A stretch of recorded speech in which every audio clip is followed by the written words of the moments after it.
हवा, पानी और मिट्टी में पले बढ़े पद्मश्री मुकुंद नायक वर्तमान सामाजिक व्यवस्था को सुदृढ़ और मजबूत करने की बात करते हैं।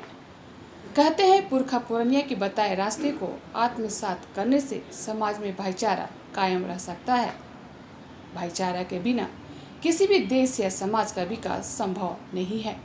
पद्मश्री मुकुंद नायक यह भी कहते हैं कि गीत, संगीत और नृत्य के बिना यह जीवन नीरस है। जिंदगी में ताजगी के लिए कला की किसी भी विद्या से इंसान को जुड़ना चाहिए।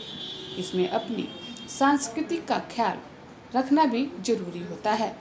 परंतु आजकल के युवा आधुनिकता की आंधी दौड़ में अपनी परंपरा को भूलते जा रहे हैं, जो समाज के लिए खतरा बनते जा रहा है।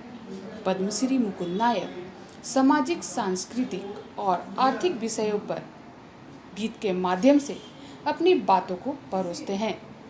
पद्मश्री नायक से बात की सन्मार्ग लाइव के संपादक संजय समर। सन्मार्ग लाइव में आपका स्वागत है। हम झारखंडी प्रकृति प्रेमी होते हैं, जिसमें गीत, संगीत और नृत्य भरपूर रहता है। गीत, संगीत, नृत्य की बात हो और पद्मश्री मुकुंद नायक जी की चर्चा ना हो, ऐसा हो नहीं सकता। हमारे साथ हैं पद्मश्री मुकुंद नायक जी। आइए इनसे बातचीत करते हैं। जोहार। कला की इस विधा से कैसे जुड़े आप? ऐसा मार्मिक सवाल आप कर रहे हैं। सही में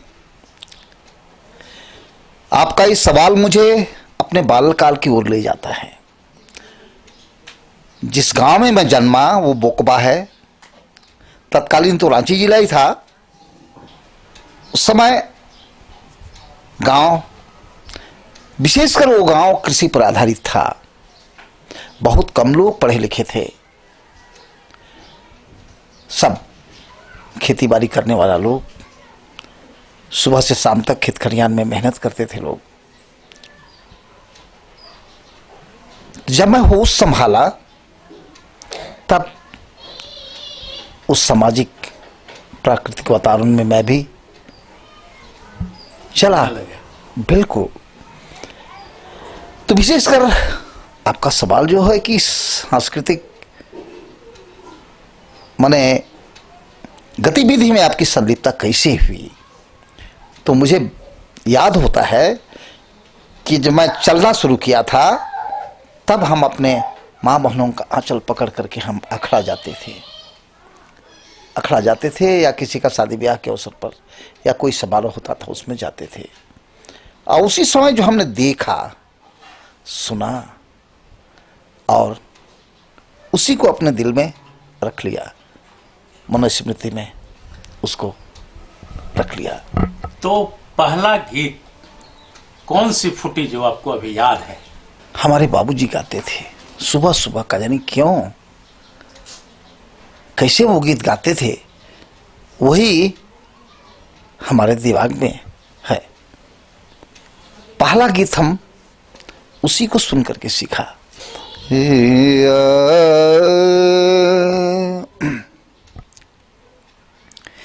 ये लगडारी भी लगते तेरा, लगडारी भी लगते तेर, ये लगडारी भी लगते तेर, तहाँ बैठाए अंधाराम, अलग डायरी भी लगते तेरा, अलग डायरी भी लगते तेर, तहाँ बैठाए अंधाराम, तो मड़ी आधा फूद न कटुवाला, जून फूदे न कटुवाला, ओ टमड़ी आधा फूदे न कटुवाला, जून फूदे न कटुवाला। गीत जो आप गाते थे तो समाज के लोग क्या कहते थे? कुछ हंसी ठिठोली, मजाक या कमेंट, व्यंग?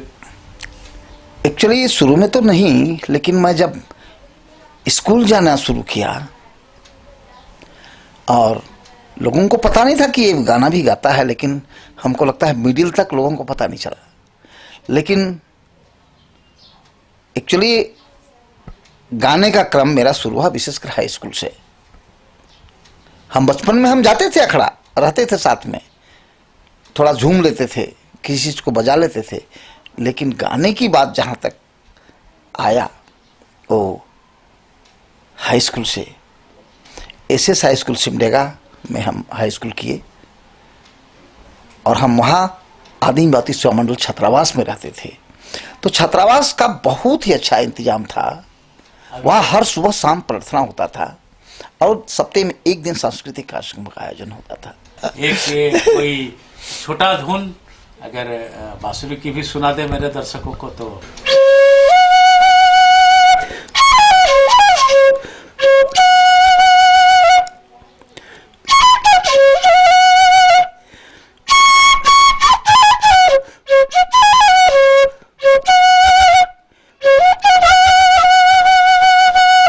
तो कैसे ही बांसुरी का स्वाद सबसे पहला मुझे मिला वो हमको बता देना चाहते हैं। हमारे गांव में एक घासी और डोमरा दो भाई थे। वो लोहरा जाति के थे। तो दोनों भाई बहुत रसिक, पूरा परिवार ही रसिक था।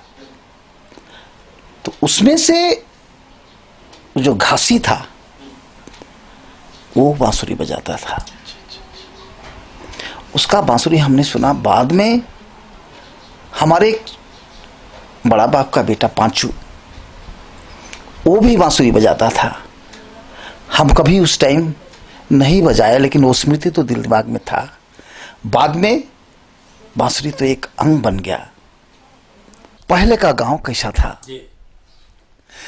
पहले कर गा रहे कतना सुंदर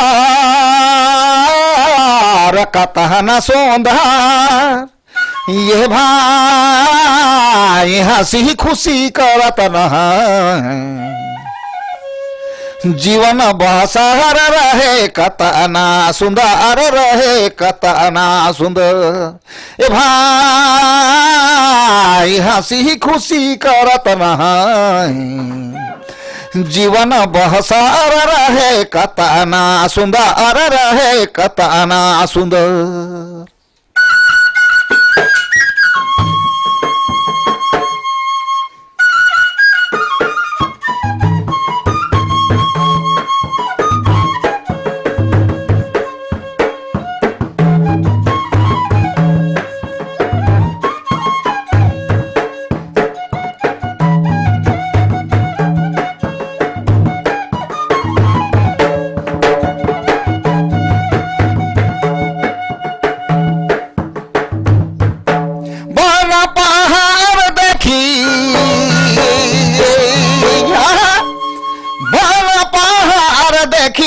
मनहरियार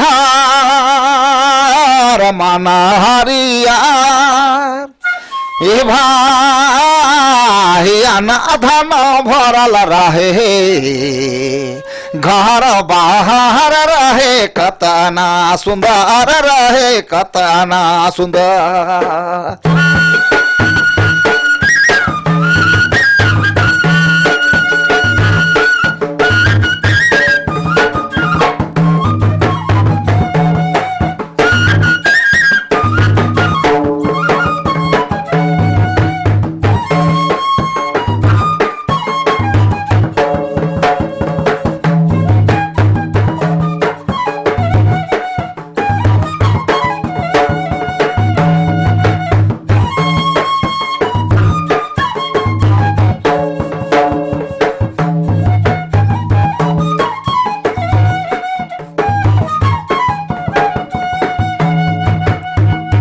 और क्या होता था? दिन भर लोग खेत खलिहान में काम करते थे, बोझा भार करते थे, हर कोड़ी करते थे, हरवाही चरवाही करते थे। लेकिन शाम को जब वो घर वापस लौटते तो अखड़ा में एक बार जरूर लोग बैठते थे। पहले एक बात करना चाहता हूं मैं, उसमें सवाल का जवाब आपका मिल जाएगा। ऐसी परिस्थिति हमने बताया बालकाल का कि हमारा समाज, गांव घर, हमारे लोग कैसे थे। लेकिन हम विकसित हो रहे हैं ना, विकास की ओर बढ़ रहे हैं। लेकिन मैं समाज के बीच में एक सवाल रखना चाहता हूं कि विकास की धारा, विकास की दिशा, विकास का स्वरूप कैसा होना चाहिए? क्या विकास का मतलब वो है कि आप, जब मैं अपनी बालकाल की स्मृति, सामाजिक और सांस्कृतिक परिस्थिति के बारे में चर्चा किया, उसको बदल देना चाहिए, उसको तोड़ देना चाहिए, उसको छोड़ देना चाहिए क्या? बताइए आप बताइए। नहीं, वो तो भाईचारा रहने ही चाहिए, नहीं छोड़ना चाहिए ना, छोड़ना ही नहीं चाहिए। तो मैं विकास का विरोधी नहीं हूं, विकास जरूर होनी चाहिए। हमारे लोग शिक्षा के क्षेत्र में बढ़ें, तकनीकी के क्षेत्र में बढ़ें, लेकिन मानवीय मूल्य को पकड़ करके बढ़े, मानवीय मूल्य को पकड़ कर रखें। यही मेरा सोचना है, कहना है। आपको झारखंड अलग हो जाने के बाद कैसा महसूस हो रहा है? कितना विकास कर पाए हम लोग? विकास की बात अगर करें तो हमको लगता है